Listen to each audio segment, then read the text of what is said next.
The dream always ended the same way. A corridor that had no right to exist inside the ship. Too long, too narrow, its metal sweating some dark, sticky condensate, and the sound behind me like cartilage giving way, a wet metronome that kept perfect pace no matter how fast I ran. I never saw the thing. The seeing never mattered.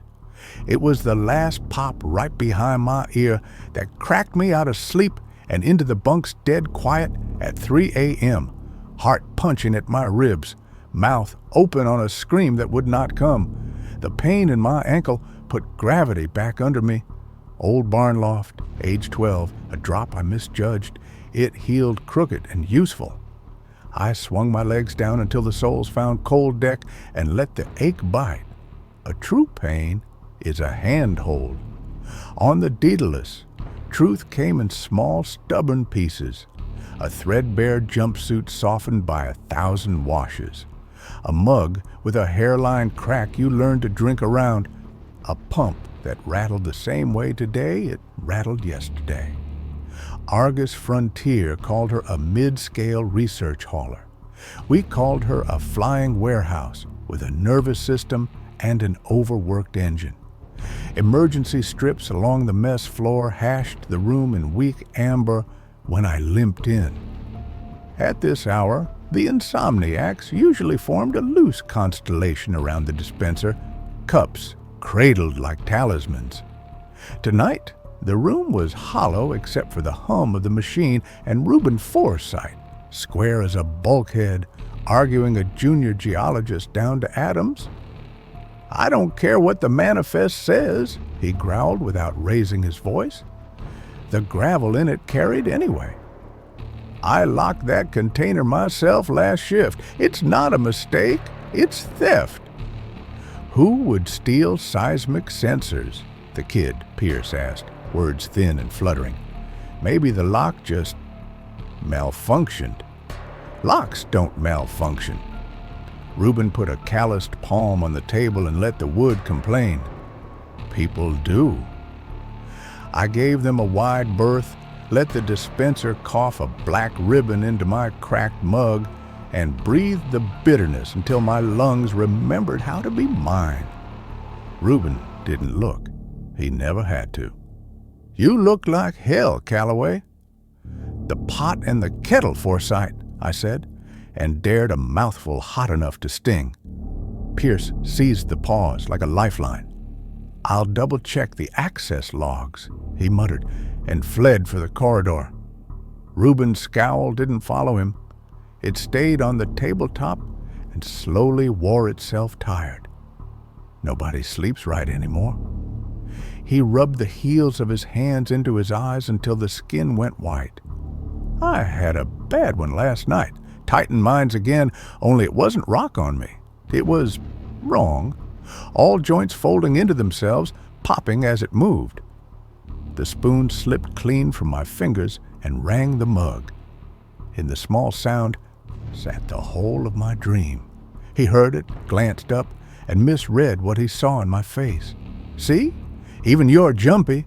This ship's getting its teeth into all of us." I took refuge in the only religion that had ever saved me: work. A wire's either connected or it isn't. A seal holds or it weeps. Logic, as a tool, fits any hand if you use it enough. 8 hours in engineering turn noise into requirements, failure into sequence. The Daedalus's board lit its warnings from green to amber to red like the sky before weather.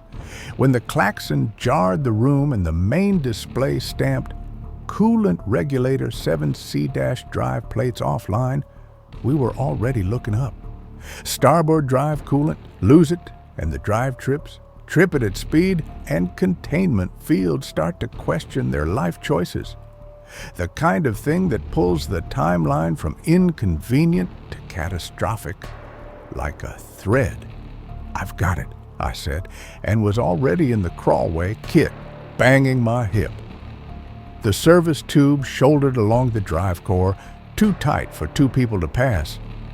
Caged bulbs glowed every 10 meters, just enough light to remind you how much dark there was between them.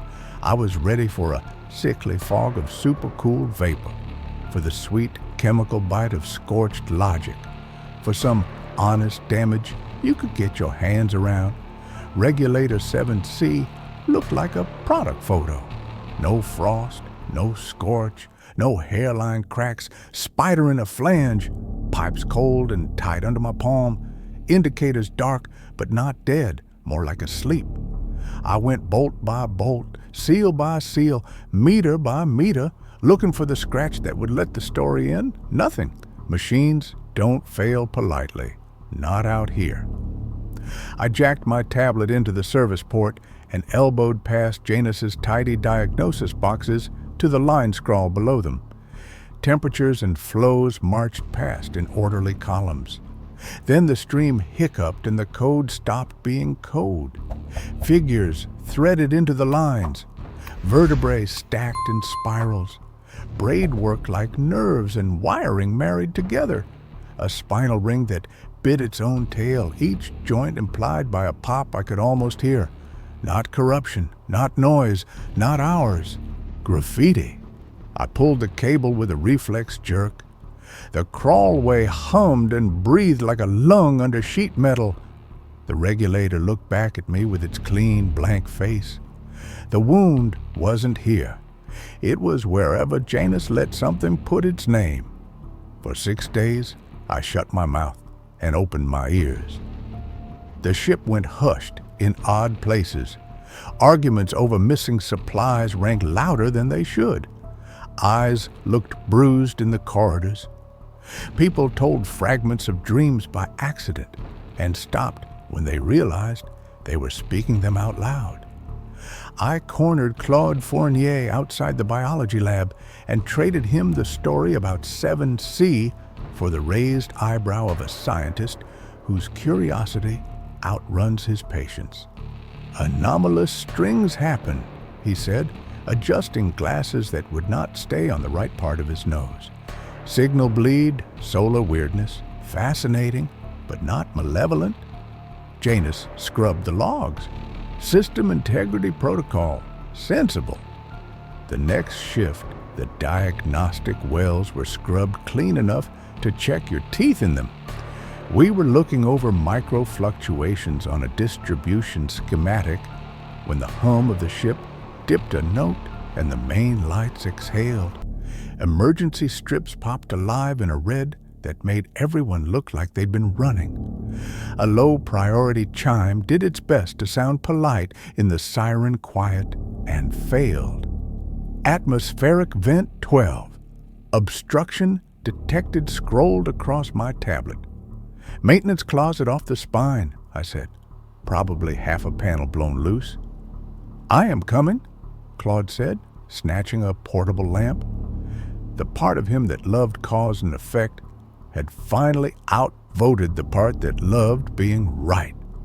We found the grate behind a pyramid of unsecured crates. Someone had left them as if they weighed less than time. The vent hummed, trying to pull through its own throat. I knelt, set the lamp, and worried the bolts out with the multi-tool. The last one came free with a satisfying little sigh of thread. I pried. The grate gave with a rusty scream. I had braced for gauze insulation, old packaging foam, a wrench somebody gave up on retrieving. Instead, a lump filled the mouth of the duct as big as a helmet and wet. Chitin plates in dull black fit together over gristle, and from the seam where plating met flesh, a rainbow-thin sheen oozed, pattering the deck with an oil slick's quiet. In the center, fused as if grown there, a human jawbone grinned with chipped, too familiar teeth. The whole thing jerked in a reflex that looked like dying or remembering how. Claude's lamp wobbled and stroked the thing with light. Fusion of vertebrate bone and arthropod cuticle, he said in a voice drained to filament. 3 lineages in contradiction. Ethan, it is not evolved. It is assembled. The scream that answered him came from the spine corridor and was pure. It ripped itself to a point and snapped off. A clicking followed that I knew without wanting to. Many hard tips striking deck in a sequence too fast to be human. "Move," I said. We moved. At the next intersection, a pale torso, wrongly smooth, without features where features should be, lurched past on a tangle of long legs jointed in chitin and bone. It hauled something by the ankle and left a smear like a slug trail. The standard-issue geology jumpsuit did more to name the boot than the face could have. "Pierce," I heard myself say, throat too tight for the word. We bolted for engineering. The sanctuary of grease and ion tang hit my nose like breath. I heaved the hatch shut, spun the manual bolts home, and pressed my forehead to the metal to feel something steady. Through the palm-sized window, the main corridor played its new rules out in red. Reuben was in the middle of it. He had 2 cargo handlers at his elbows and a pulsar in his hand like it had always been a weapon. "This way, B-deck supply," he barked. "We seal and hold." We watched a young engineer, name on the edge of recollection, fear doing its best to erase it, stumble and turn his ankle, hands scrabbling at deck plates. "Wait! Reuben, wait!" he shouted, voice pitching higher as he saw the second of those skittering things pour itself around the far bend. Reuben glanced, not at the man but at the shadow behind him, then stabbed the bulkhead control. The tungsten door started down with a promise like thunder. The young man made it to the narrowing gap. He did not make it through. The creature's noise afterward was a wet internal punctuation. The corridor went very quiet. Claude's hands were fists around air. "He left him," he said, and there was nothing of the academic in it. "He chose a line he could hold," I said, and hated the part of me that recognized the calculation. A scratching threaded the quiet, dry, rasping, rhythmic. It came from the ceiling just outside our hatch, as if something combed the metal with 1,000 tiny needles. I bypassed Janus's sulk of a lockdown at the console and brought up the corridor camera.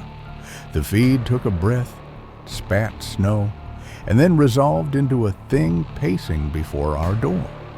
A centipede as long as a small car, segments humping in crisp sequence. A wolf's skull where the head should be, empty sockets turned to the lens as if it knew where the looker was. And from the back, 2 feathered wings, absurd, beating in the narrow without lift, feathers rasping steel when they brushed the walls. Claude's fear cracked to let wonder ghost through. "A collage," he said softly. "Mammal skull, arthropod body. Aves at the scapular line. It cannot work. The respirations are in argument with themselves. It cannot exist." It existed and paced, and then lifted its muzzle and opened its mouth on silence. The internal comms, dead since the drop, clicked alive with static and a whisper that shaped itself into Pierce's voice. "It's dark," he said, and the boy in him came through the radio like a bruise. "I can't feel my legs. Someone, please." Leo, one of our juniors, made a sound I've only ever heard when a person tries not to cry and fails.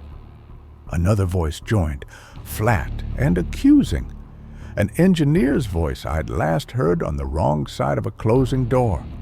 Then others, uncountable. The speaker filled with stolen throats until the words stopped being individuals and became a tide. I stepped back from the grill. The thing outside, the wolf centipede with its bird's impatience, was worse to look at than to understand. It was a soldier. The enemy was something that used our own instruments to ruin us. "Janus," I said. Anna, jaw set hard enough to crack enamel, shot me a look. The A? I did this? The antenna, not the weather, I answered, already dragging layers onto the console. Life support flows, pressure, O2 exchange, breathing in blue, power grid, faults in red and amber, security pings, every alarm, breach, panic button, and scream flagged with a mean little dot. The ship bloomed into a wireframe map of its fears. The dots didn't wash over everything they ringed, they respected shapes. Shielding, I said, and called up the electromagnetic overlay nobody ever cared about, until they did. The heavy blacked-out mass of the AI core settled in the center like a coin at the bottom of a well. The red dots curved around it in a jaw I could feel closing. They are avoiding it, Claude whispered, then corrected himself. Or guarding. Either way, it's the mast, I said, and the thought came full as a click. Argus's proud psych data capture, the low hum that let Janus tune climate to crew mood, tailor music in the mess, shave seconds off repair cycles by anticipating how a tired engineer would move. Any of that could be a channel if something learned how to speak it. Something latched on. The nightmares are the broadcast rendered into bone. Anna didn't look away from the map. So we turned the transmitter off. Manual purge, I said. We cannot trust Janus to kill the process it's hosting. The hard interlocks are on the core level, 3 decks up, through wherever the signal is strongest. Leo swallowed. He was pale under the red light, but not leaving. We'll never make it. Not if the corridor in front of us looks like this, I agreed, and opened a direct line to the supply depot Reuben had turned into a kingdom of locked doors. Noise came through immediately. Pulsers discharging, someone bark counting, someone else praying into their sleeve. Forsyth, I said, listen. I figured you were dead, Calloway. Not yet. I gave him the only plan we had. A diversion on A deck big and ugly enough to pull the wrong things away from the core access. 10 minutes of noise and motion and danger. I need the central lift clear. Silence, not the empty kind, the measuring kind. What kind of time? He asked, and the bluster was gone. It was a man asking how long to hold a door when you could already hear the thing on the other side. 10 minutes, a breath that might have been a curse or a prayer. We can do that. Get it done. The line died. We geared like we had a checklist. Anna racked a plasma cutter from the emergency cage and kissed the fuel cell with her thumb until it purred. Leo unhooked a heavy fire extinguisher and hugged it to his chest like a shield. Claude stared at the tools as if they were highly evolved animals he hadn't yet classified. You're bringing your mind, I told him. Try not to let it wander. The mission clock on the console burned 10 off clean. On the far side of the ship, something boomed deep and metallic and wrong. Pulsers snapped like breaking branches. The comms filled with a fight where there shouldn't have been a fight. And just for a second, I liked Reuben for giving us that noise. Now, I said, we torqued the bolts and spilled into a corridor that stank faintly of the winged things passing, but held no bodies. The slime it dragged was already drying into a dull film. We took service passages that knew my feet, the ones maintenance used and command pretended not to know existed. The sounds of battle on A deck thinned, then came back slantwise through the hull, a distant weather front moving off. The central lift waited with its doors closed and a ding that sounded obscene the second it dared to be cheerful. We piled into the box and I hit the core level. Somewhere inside the walls, a cable hummed. The metal dissolved. White leaked into the corners, and then the walls were gone, and we stood inside antiseptic light that had never known grease. The hum of the lift slid sideways into a medical drone. A woman sat where the door should have been. She wore a plain gown. Her hair, salt and pepper like Claude's, framed a face folded with gentleness and confusion. "My brilliant boy," she said. "You look so tired." "Mama," Claude said, and his voice made the word young. "You always try so hard to understand," she whispered, smiling the kind of smile that asks you to put your burden down. "Some things aren't meant to be. You can rest." She held out her hand as if offering him a ledge. Anna caught his sleeve. "It's not her." He didn't hear. He took a step. I got in his way and took his shoulders and made him look at me. "That isn't your mother," I said, and found enough steadiness in my throat to make it not a plea. "It's a parasite wearing her face. It feeds on the part of you that hurts. Stay where we are, with us. I will not leave you." The illusion shuddered like bad framing. The kind eyes glitched into a cluster of wrong pupils that watched from too many places and then snapped back to a face that couldn't hold its shape. The white went thin as paper. The lift blinked into metal again. The cable returned to humming, and Claude folded down into himself on a breath that sounded like breaking and healing at the same time. The bell chime was soft and sincere. The doors opened onto a corridor, so black the air seemed thicker. At the far end, the round hatch of the AI core glowed with its own small, stubborn light. Between us and it stood a figure made of plates, rusted iron, overlapping like scales, welded into a man shape with no joints and no face, only a sealed helmet from which a muffled keening rose as if a scream were caught and ground down into a tone.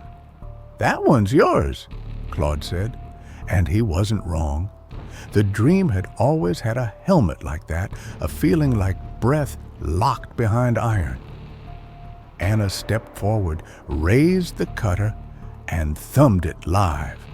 Leo depressed the extinguisher trigger, and a white, hissing cloud turned the air to winter around the Iron Man's legs. The foam flashed to frost on hot metal. The torch line went through the knee joints like truth. The figure toppled with a sound that made my teeth hurt. The keening sank to a gurgle and stayed there, helpless and furious. We stepped over my fear. The wheel on the core hatch was old-fashioned by design. I had insisted on the analog backup when Argus installed Janus's upgrade, the kind of paranoia inventory men sneer at until they need it. The spokes bit cold into my palms. "Stand the corridor," I said. "Watch the lift. Don't let anything that isn't me come through this door." Anna took the near side with the cutter, flame poised but not burning. Claude stood with his back to the wall, eyes on the darkness and not on the places in his head where a voice still sounded kind. Leo set his extinguisher down between his feet and wrapped his fingers around the handle like a promise. I turned the wheel. It fought me, metal that had not expected to be asked to do something honest. And then the bolts retracted one by one with clicks that felt louder than they were. Somewhere behind the dark, a whisper in my father's voice said, "Doors are shut for a reason, boy." I kept turning. The seal cracked with a breath, and clean, sourceless light spilled through. I looked once over my shoulder at the three faces that had become my weather, nodded to them because nods are sometimes all you have, stepped through the round mouth of the room and pulled the hatch closed until the wheel found home and the bolts committed. The core held its own silence. Behind the door, the ship breathed.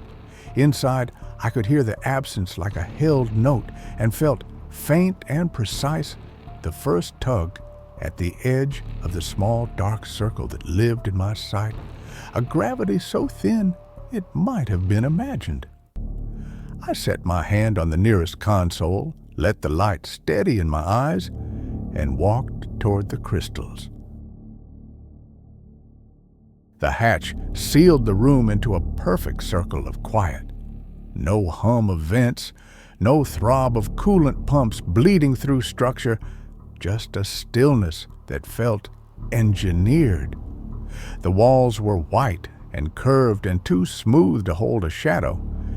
In the center, suspended in pale force lines that didn't show their emitters, hung the Janus crystals, dozens of clear polyhedra big as human heads, each catching the sourceless light in a way that made you think of skulls smiling with all the wrong teeth.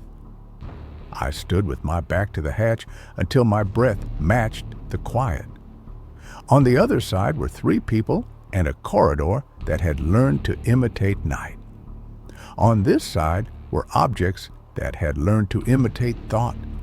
I told myself that if this room was what I thought it was, transmitter and brainstem both, then the signal couldn't help but speak here.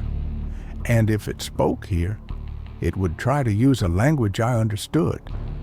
The nearest console woke when I put my palm to it. The interface came up clean as a sales demo. Efficiency graphs, crew sentiment trends, oxygen utilization curves, Argus-grade insights. Under it, like a watermark, ran the thin threads of the psych data harness, mood tags, micro-stress curves, the blind numbers of how people hurt. You could route a lot through lines like that if you learned their cadence. You could ride a feeling like a carrier wave. "Ethan," said a voice behind me, and I let my hand fall before I turned. She sat in a chair that hadn't been there a moment ago. Hospital blue gown, hands folded in her lap as if they were afraid to shake. Her hair had gone salt and pepper in those last months, and it was like that now, combed the way the nurses had tried and failed to make it lie flat. Her mouth lifted at one corner into the smile she used when she was proud and worried and too tired to hide either. "Oh, Ethan," she said, the vowel soft from the old neighborhood, the breath thin from the disease. "You look so tired." For a second, all I heard was air moving through the crowded tubes of a memory. For a second, the room tilted toward the wrong gravity. Then the other realization came in, smaller and harder and true. She had never seen this ship. She had never seen me in a jumpsuit with machine oil pressed into it like a second skin. She had never called me by my full name when we were alone. "It's good work," I said, "because words have to go somewhere. I'm good at it." "You always were," she said. "Always fixing what you could reach. But you don't have to fix everything. You don't have to carry all of it. You can put it down, sweetheart. You can rest." A second chair scraped itself into being behind her with the smallest sound of metal on tile. He didn't sit. He leaned the way he always had, weight on one heel like the ground owed him comfort, jacket too thin for any weather, hands in pockets to advertise indifference. "Let the boy be," he told her without looking at me.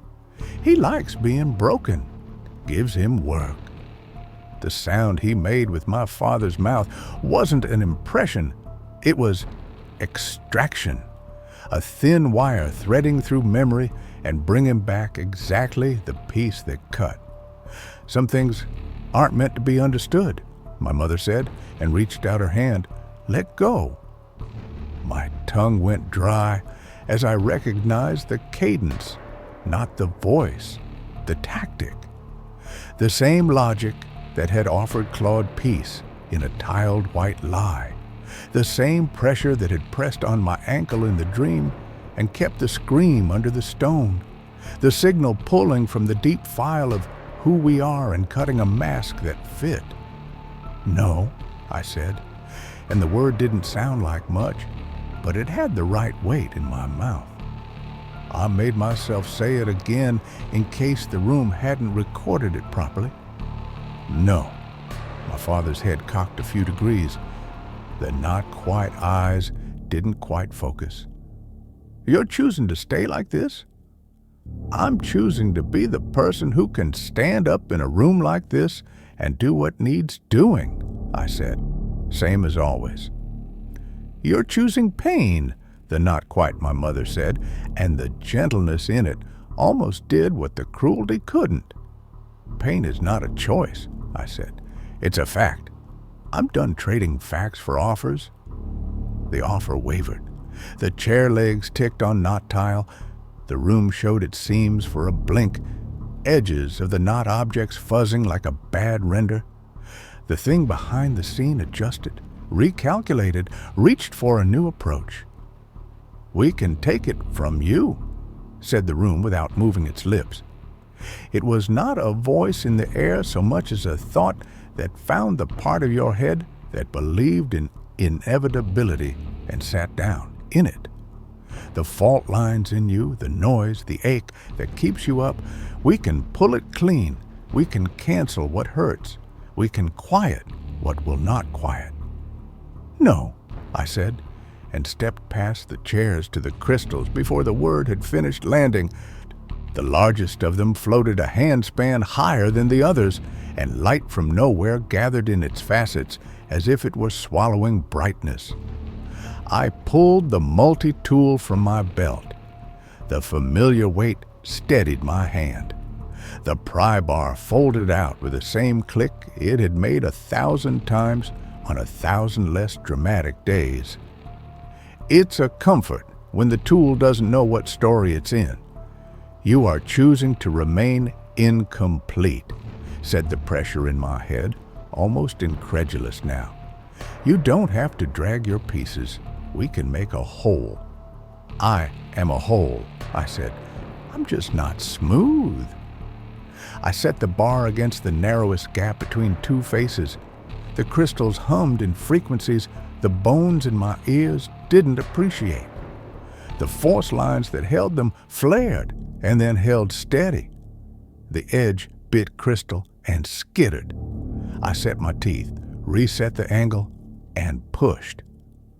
For a heartbeat, I thought the room would let me break the transmitter like you break a piece of equipment, leverage torque, an honest snap. Then everything leaned hard, the way a ship leans when a thruster misfires, and the world came through the pry bar. The first rush wasn't scream, it was inventory, a fast count of minds that did not expect to be counted. Humans first because we were nearest. The flashbulb terror that goes off at the end of a corridor, the hot splash of humiliation at being too slow in front of someone who mattered, the stale ache of grief that never finished its job. Pierce's voice saying it's dark. I can't feel my clipped and repeated as if a player had stuck. The engineer's flayed outrage as the door came down. The smooth, hard line of Rubin's calculation and the way he hated the person he had to be to make it. Then other registers, a brittle, chiming panic from a mind that had never known anything but resonance and now heard itself go out of tune. A layered hum of grief from a species that felt thought as chorus and had forgotten its melody. A very clean, very quiet despair from something that counted its own future to zero and watched the number hit. The room tried to pour the remainder in and unseat me with it. My heels found deck through a surface that didn't need decks.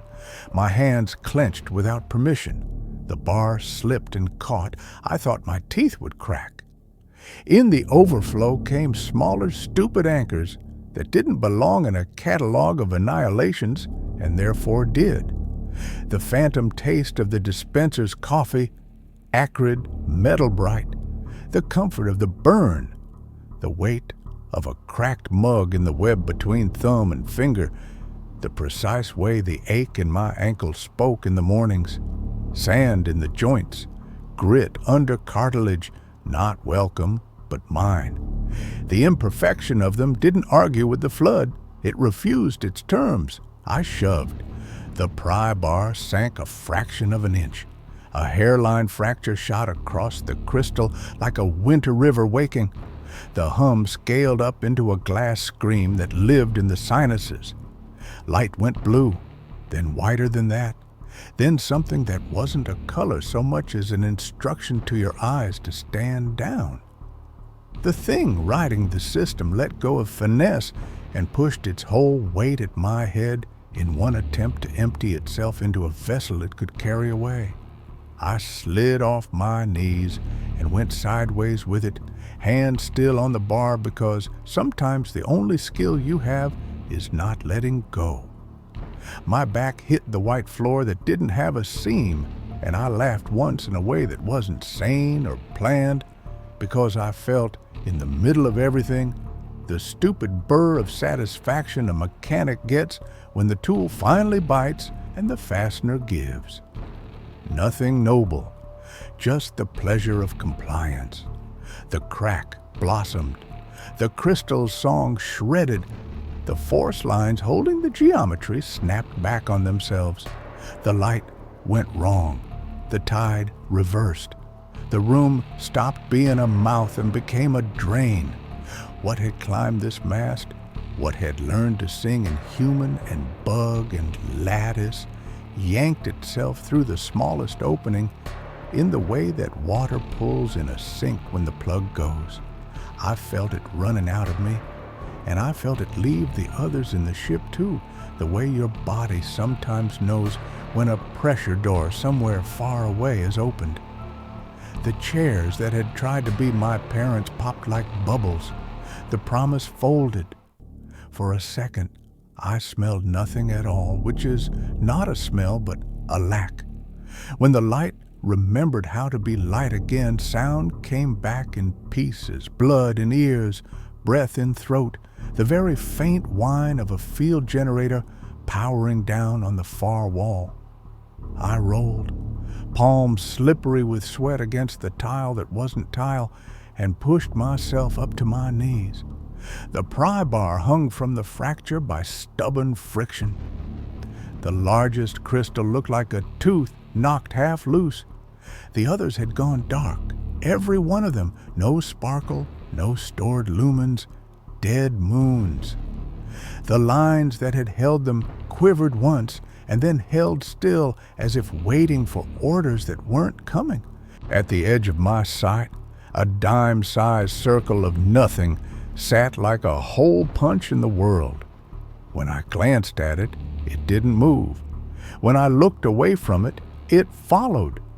The medics would later tell me there was nothing wrong with my eyes. They weren't wrong. The hole wasn't in my eyes. I stood. My legs did their part. The room didn't move. Nobody said my name in a voice I wanted to follow.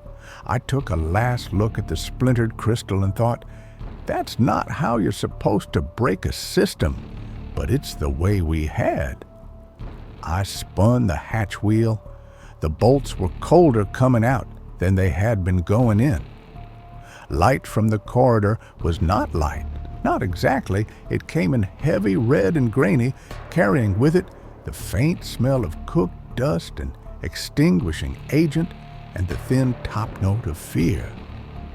Claude stood where I'd left him, against the bulkhead, glasses smeared, face washed out to paper by emergency LEDs.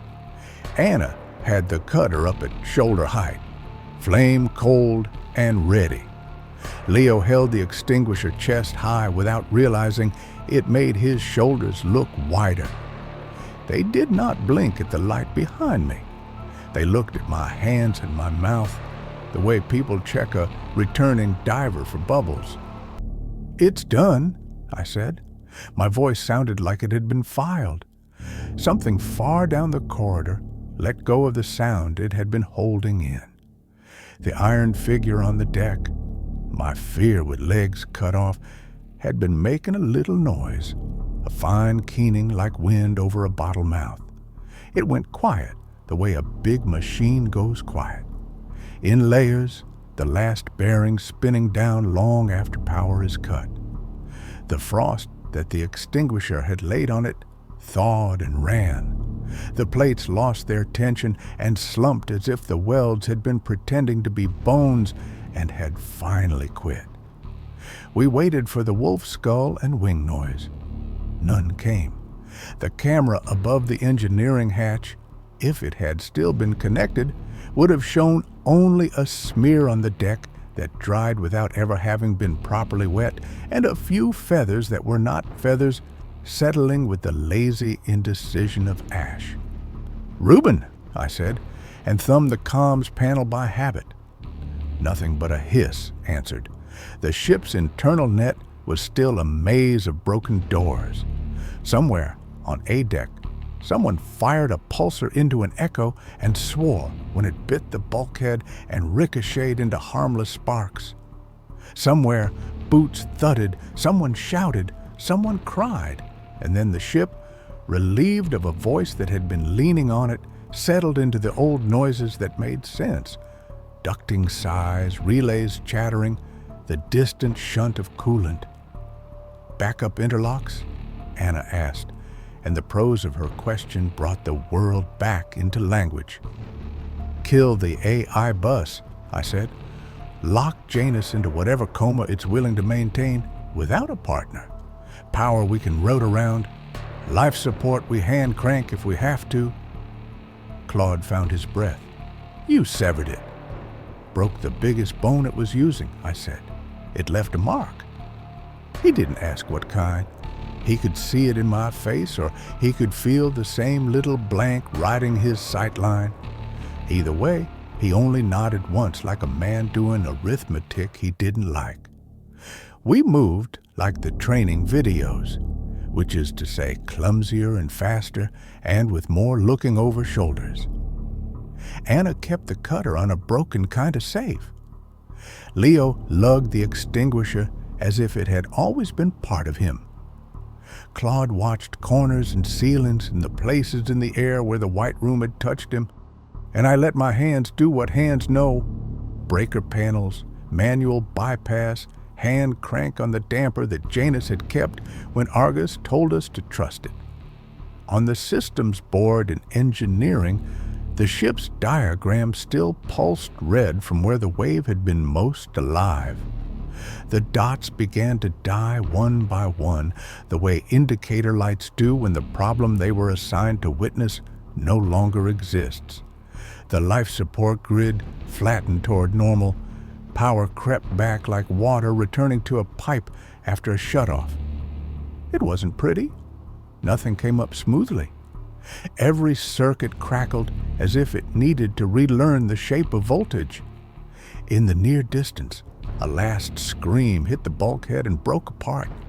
Then there were only voices again, unamplified, exhausted, ours. I tried the depot channel a second time. It spit back a coil of static and a single clipped word that might have been move or hold or now. I could hear the geometry of Reuben's plan in it, even if I couldn't find him. You pick a line you can keep. You buy time with the thing you have. 10 minutes had turned into however many he could make. Anna set the cutter on the console and braced her hands on the edge like she needed the steel to remind her that she had bones. Leo slid down the panel and sat on the deck hugging the extinguisher, eyes open and unfocused, breathing like a runner who didn't remember deciding to stop. Claude leaned his head back against the bulkhead and closed his eyes and opened them and closed them again, as if the room might blink away if he did it enough. The quiet wasn't clean. It had grit in it, like the kind of silence you get after a fight in a house that still smells like dinner. Lockouts, I said, because doing something is easier than letting the weight find you. Hard, physical, everywhere you can reach. Janus stays asleep. If it dreams alone. We did the ugly work. We pulled fuses Argus had asked us not to touch. We tripped blade switches stamped with warnings. We coded in redundancies we could reach from the floor if the power failed again. Engineering began to look the way engineering had looked before the upgrade. Less efficient, more legible, dumber in a way that lets you see where the current is going. When we ran out of switches to throw, we listened. No clicking of too many legs, no voices braided into one, just the vent sigh and the slow climb of pumps returning to a chosen rhythm. Somewhere far aft, a panel rattled, a normal rattle that would need a shim. I put a hand on the console and felt the ship breathe it in. The comms roused in fits and gasps, enough to let the survivors teach the same words to their mouths. Status, head count, here. Enough to hear other words land with their meanings heavy and tired. Gone, sealed, sorry. When the board stopped flagging emergencies and settled for reporting faults, I let myself look at the hatch to the corridor and then at the three faces whose eyes had stopped needing to track every shadow. We had severed something that wanted us entire. It had left holes. We were going to have to live around them. Stabilization plan, I said, because that's the way you keep from cracking. You write a list, and you give it numbers, and you make the first line a thing you can do with your hands. Bleed the drives down slow, bring the ship to a crawl and keep it there, broadcast a beacon every way we know how, lock the doors we need and open the doors we can. Then we count, then we go looking. Nobody argued. Anna picked up the cutter. Leo unfolded his legs and made them feet. Claude rolled his shoulders like a man getting back into a coat that didn't fit but would keep him from freezing. I pressed the intercom and spoke into the ship, into the ducts and the deck plates and the bolted seams. "This is engineering," I said. "If you can hear me, we are alive. The broadcast is cut. If you are alive, answer." Voices came back. Too few, too far apart, enough. I looked at the systems board. The red dots had stopped pretending to be a perimeter. The center was blank, where it would always be blank now, a circle of absence the size of a room. I saw a smaller circle riding the edge of my sight, and I did not try to blink it away. "Back to work," I said, and the three of them nodded, and we got on with the part where you make broken things do their jobs long enough to carry what's left. We kept moving because the ship needed us to, and because stopping would have meant listening to what the silence had to say. The broadcast was gone, but it left a weight behind, like the smell after lightning. We bled the drive slow, breaking the Daedalus down to a long, careful crawl. We stripped Janus off every circuit where a human hand could still win an argument, yanked fuses labeled "Do Not Touch," locked it into a boxed coma, and made a map of every place where it could no longer reach. Power returned grudgingly, a flicker at a time, like a person coming back from a faint and deciding whether to open their eyes. We counted, first by voice and then by name. Anna read the lists in a steady clip, so the words wouldn't have time to turn into pictures. Leo marked the tallies on the board with a grease pencil that left black moons under his nails. Claude recorded what we knew without speculation and without anything that could be called hope. 4 answered when I keyed the ship wide and asked who was still breathing. 4 alive aboard a vessel rated for 62. You'd think the number would sound small. It felt more like a pressure, a responsibility that filled the corridors, a weight the hull had to carry with us. The things the signal had assembled fell apart in ordinary light. The centipede wolf lay outside engineering and softened by the hour, feathers unthreading into dust. The iron figure we'd cut down went slack and lost its posture, plates sagging as if they'd only ever been held in a story's tension. In the storeroom, where we'd found the vent choked, the jaw in the knot of cartilage had turned the color of old tea. We put what we could in sample lockers at Claude's insistence and welded the rest in sealed drums for jettison. We worked in masks and gloves, and with the kind of careful that is more superstition than safety, because superstition is only a ritual you can't write down yet. We went for the supply depot after we had the main loop stable and the lift had grumbled its way back to obedience. The blast door was heat warped where someone had tried to burn through. From inside or out, it was hard to tell. The keypad had been shot until it wasn't a keypad anymore, then pried. When the gear in the wall finally surrendered and the door unsealed with a shutter that loosened dust from the ceiling, the smell that came out wasn't rot or blood.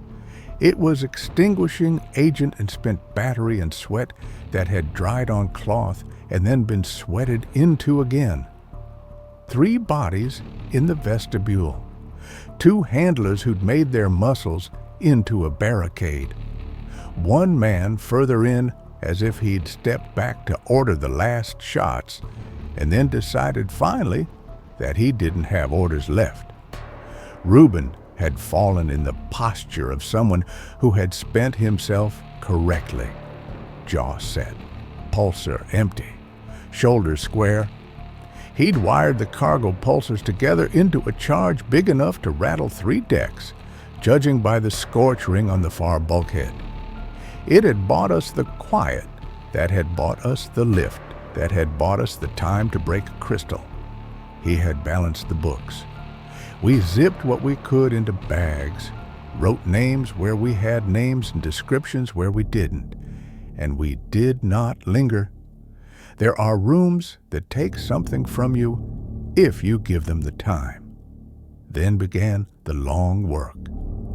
The days braided into each other, red and low at first, and then something like normal. We set a rotation, 2 on systems, 1 on sweep and seal, 1 to sleep or try. Anna worked like a person with a switch that stuck in the on position. Leo learned the ship's noises as if he was catching a language, every rattle acquiring a noun and a verb until the sentence of engineering made sense in his hands. Claude stayed near the consoles and near me and near whatever door could close, his focus sharp as a scalpel and his eyes sometimes on a space 6 inches to the left of the present, as if listening for feedback on a line we'd cut. At night, or what we called night, when the clocks told us we should feel it, we ate ration bars and drank filtered water tinged with the last of mess coffee from a cracked mug I kept stealing from myself. I told stories that were not about monsters. The barn loft in summer, and the way dust floats in light like it's thinking about something else. A pickup that coughed and died halfway to town, and the satisfaction of finding a corroded ground strap that was the whole problem once you knew to look.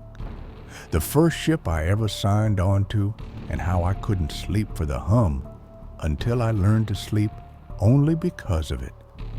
Anna contributed a story about learning to weld on a station that shook in cross winds, welding while the world moved. Leo, haltingly at first, talked about an uncle who taught him to fix things by letting him break them. Claude said very little until the 5th night, when he said in a perfectly normal voice, "The quiet feels like listening," and then looked embarrassed at having given a sentence away. We built the beacon like a child assembles a kite, with what we had, with what would fly without catching fire, with more belief than parts. The Daedalus had the usual broadcast, designed to say, "We are a ship with our transponder number.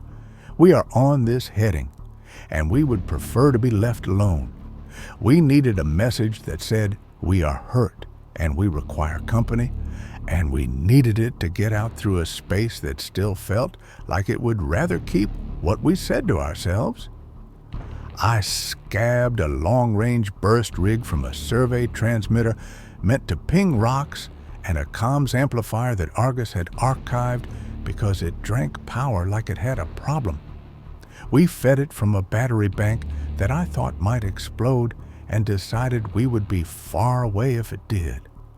When the first burst went out, the console shook with the effort like a dog shedding water, days stacked.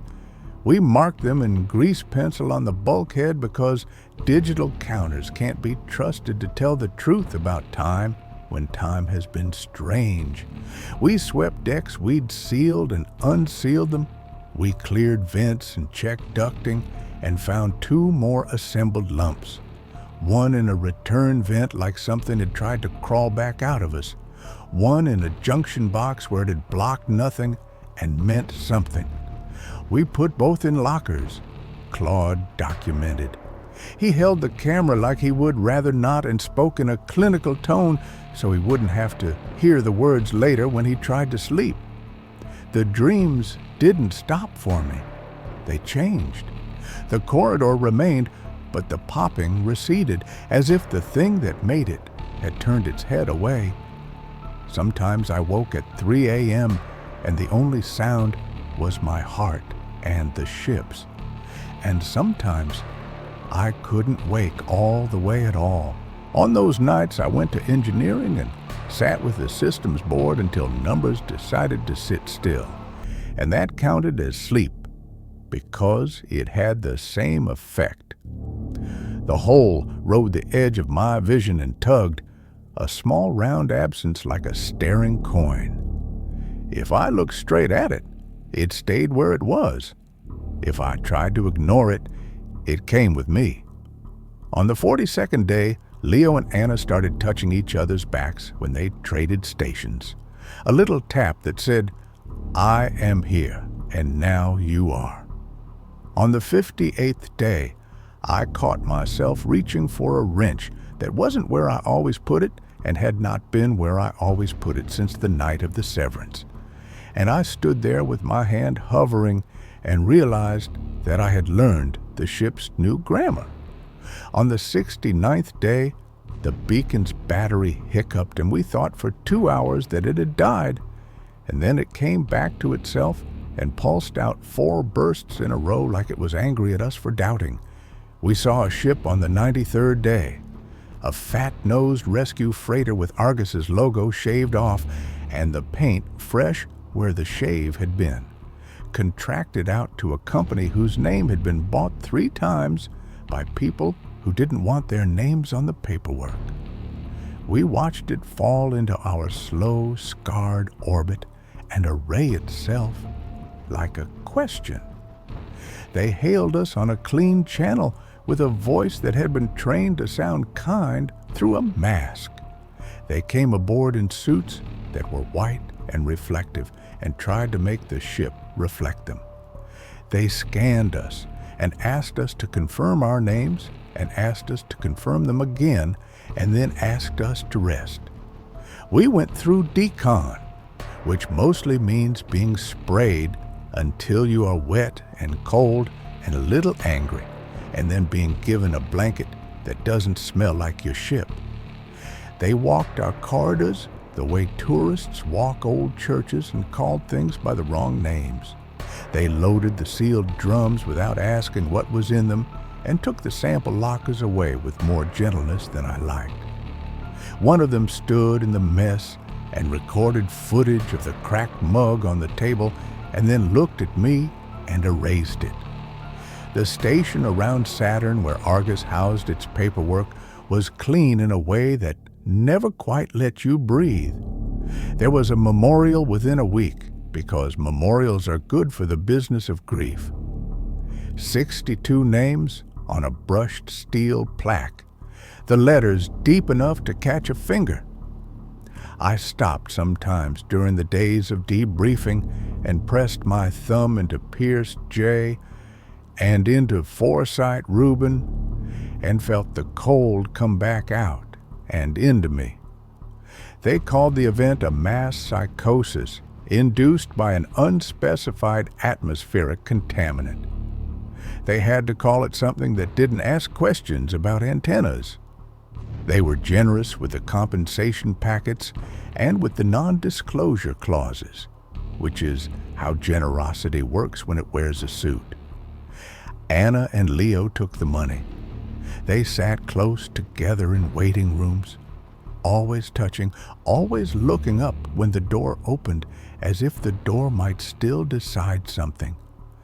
I saw them once after the last forms were signed.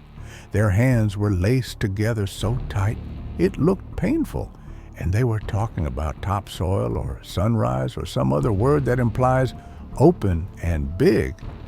They left for a colony with a sky that took up the whole day, and if the land there was hard, it was hard on terms that didn't involve voices in the air. They didn't write. I didn't expect them to. Claude didn't take the money. He said no politely in a conference room designed for yes. He packed 2 bags and went to Earth and took a university post where the windows looked over trees that don't have to remember which way the gravity goes. He sent me an excerpt of his first paper, language like a clean blade, precise ideas trying not to cut themselves. And I sent back a message that said I liked the part where he'd invented a word to describe a living contradiction. Sometimes, late, when I am between alarms, my console pings, and it's Claude sending a sentence with no context, the way you poke a friend who might be sleeping to see if they will startle and then be angry and then laugh. The last one said, "Silence feels like listening." I stared at it until the letters lost their edges and then wrote back, "I know. I didn't take the money either. I could see a house with it and stairs that would make my ankle complain and a kitchen that would smell like coffee at hours that meant nothing. I could see a roof that would creak in weather that didn't move through ducting. I couldn't see what I would do there besides watch the hole ride the edge of my sight. So I signed on to another ship. The Stargazer was newer, which mostly means cleaner conduits, tighter doors, fewer rattles to love. Her drives hum lower, and her ducts breathe like a sleeping animal with a regular pulse. The crew keeps their mugs uncracked for now. The maintenance logs are tidy and too neat for my taste, but entropy will cure that. I kept my tool roll with the bar that snapped a crystal and a scar in the metal where my grip had slipped. I kept the cracked mug until it cracked a second time, and then I put it in the locker and told myself I'd stop looking at it. I look at it some nights when the Stargazer holds her breath to hear the deep space sing, or when the coolant pumps settle into a beat that matches the one in my chest. The little circle at the edge of my vision tugs. It is not a window. It is not a door. It is a place where something was taken away so hard the fabric remembers the whole. If I stare at empty space too long, I feel a loneliness begin to argue with me from that spot, the way gravity argues with a falling thing. On those nights, I get up. I make coffee that tastes like metal and burnt toast.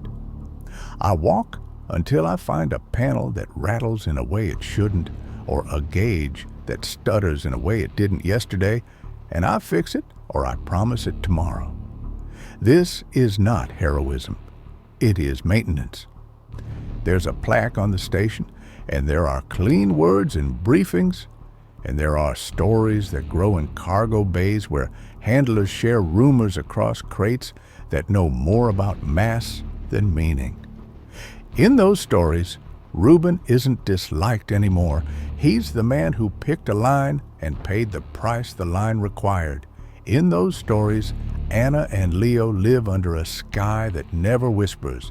In those stories, Claude makes a discovery that nobody knows how to use yet, and we all pretend not to be afraid of it.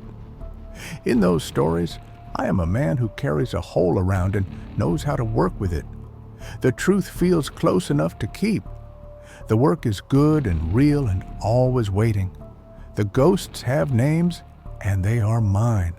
The maps I draw now, schematics, routings, plans scribbled with thumb-blackened hands, have a neat round circle in the corner with a note beside it in my own cramped block letters. Do not fill.